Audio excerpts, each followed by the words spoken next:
আসসালামু আলাইকুম। প্রতিদিনের মতন আমিও ভালো আছি, আপনারাও ভালো আছেন। আমাদের মুরগির ফার্মে ছোট বাচ্চা আজকে এই 10 দিন বয়স। অরিজিনাল ভামা, এই দেখেন ভামা। যাকে ভামা মুরগা লাগবো তারা স্ক্রিনে দেওয়া নাম্বারে যোগাযোগ করবেন।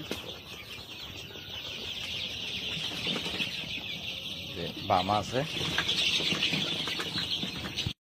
দেখতে আছে সুপার হাইব্রিড।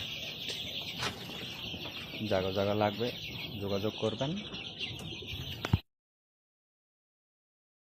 ডিম এদিক দিয়ে আছে, ইনকিউবেটরে ডিম চলতেছে, আপনারা যোগাযোগ করবেন। এদিক দিয়ে আছে ডিম, দেখেন মেশিনে চলতেছে।